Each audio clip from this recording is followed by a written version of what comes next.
Alright, so now we're going to get into the detail on how to style our layers. So for that, we're going to go directly to our map tab to start a map from scratch. This exercise, we're going to be doing it in the new map viewer. So for that, if you open in the map viewer classic, that is this one, this white backgrounded like interface, you just have to click on the top right corner in opening map viewer to switch to the new map viewer. And it's a similar process to get from the new map viewer to the map viewer classic just by clicking on this button, also in the top right corner. Alright, so now what we're going to do is that we are going to add our layer. First of all, we're going to add a CSV, means a data that is already stored in my computer. So for that, I'm just going to get here to the layers tab and click here on this drop down. Next, I'm going to click here on add layer from file. So for that, I'm going to browse in my device as I have it downloaded here. But first of all, I would like to show you how does the spreadsheet or the CSV that I'm going to upload looks like. So you get a general understanding. I have 4 columns. One of them sets the country. These are African countries in which we're going to be analyzing the malaria cases. So this column, it's the number of cases, of positive malaria cases per country. Be sure that in your CSV you always have it saved this column as a number, right? Because these are numbers and we want ArcGIS Online to identify them as numbers. I'm going to clear the extra decimals. And we got also columns of latitude and longitude for the geographical referencing or location of each one of these features. All right, so now that we understand our data, I'm not going to save any changes. I'm just going to upload it. So open here, charge it into ArcGIS Online. And for this, I'll have 2 options. Create a hosted feature layer and add it to the map, or upload the file as an item and add it to the map.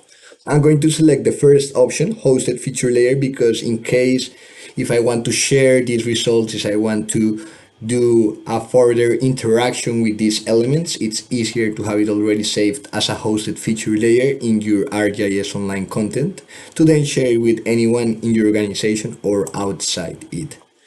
So I'm just going to click on next.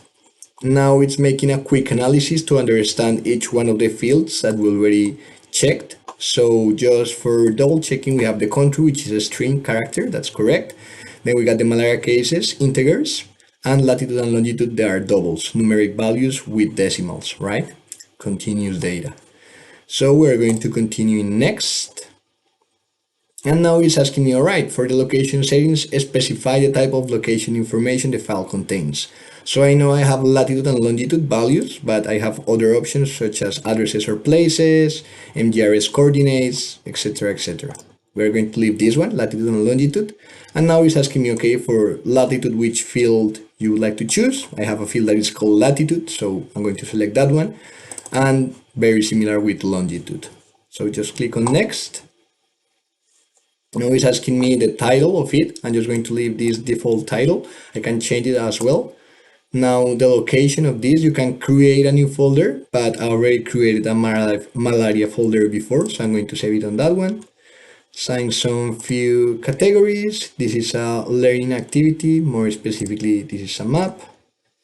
I'm going to add as well some tags such as malaria 2019 GIS for education. And I'm going to have a quick summary, malaria cases for Africa countries. Sweet. All right, and now I'm going to click here to create this feature layer and add it to the map. It might take a while depending on your internet and Wi-Fi connections, but if it takes like more than 2 to 3 minutes, like try to refresh it, it may be created in your content and then you can add it to your map. In my case, it just was created like very easy, simply. Now I got one single location for each African country with the same fields that I already checked, number of cases. So at this stage, the way that I would like to style malaria is based on this field, on malaria cases, right? I want that The colors or the symbols are different depending on the amount of cases that I have on this field. All right, so let's keep that in mind. I also would like to rename this layer to have it in a more clear display. I'm just going to name it as malaria cases. And now I'm going to edit the layer style. So take a look that automatically I opened the element properties, but if you don't have it displayed for you, you just have to click on your layer and it's going to open automatically these properties. And so we are going to edit this layer style at first. We are going to select the field of cases that is the one of our interest to represent our symbology or our style. So we're going to select malaria cases.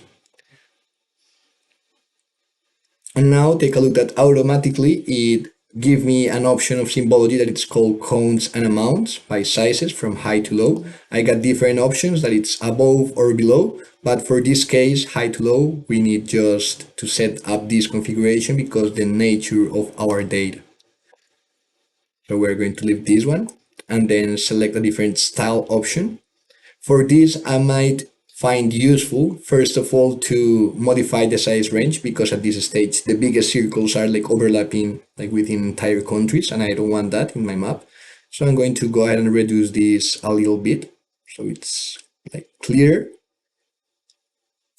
This would be fine. And as well, what I want to do at this stage is to classify my data, right? Because at this moment I have kind of a classification, but it's not under any statistical analysis or not a specific classification method. So for that, I'm just going to turn on, enable on this button. I have to modify the size again.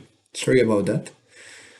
And here it's showing me what is the different methodologies of classification that I would like to have, right? So at this stage, I'm going to select the quantile distribution and increase the number of classes, right? So I got now proper ranges of this classification.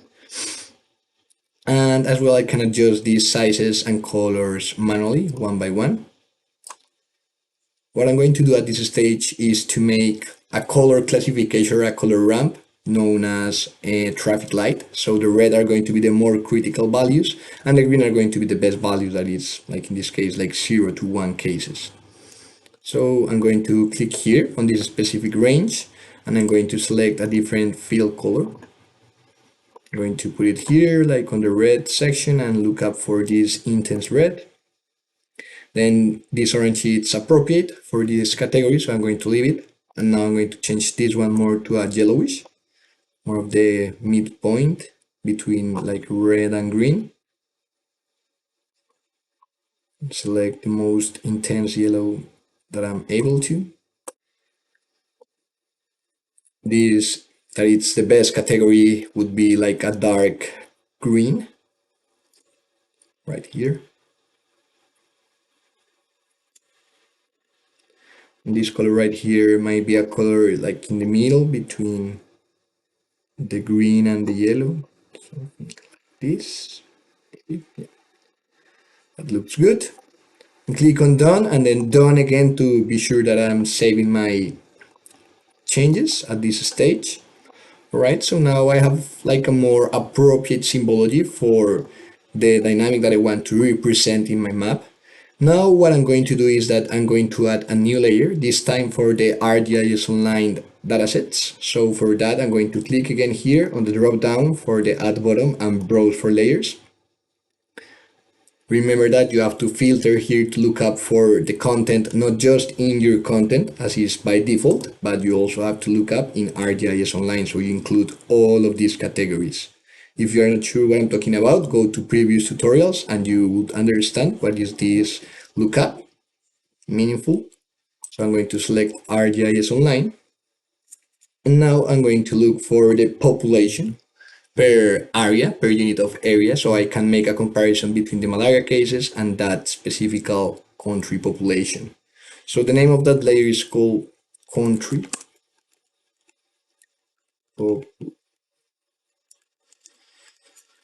population, if I can spell it right. Here you go, is this one from the SB Education team. We're going to add it to our map. And this is a polygon layer, differently to the cases that were a point layer. And we are going to leave this field. Similarly to the malaria case that we had in the previous layer, this is the field that we are interested in. So we can just leave it at this stage. And now take a look that it also suggested me a specific kind of symbology, right? So we're going to get here into the style options. And again, we're going to select this option, high to low, it's as fine as the previous time.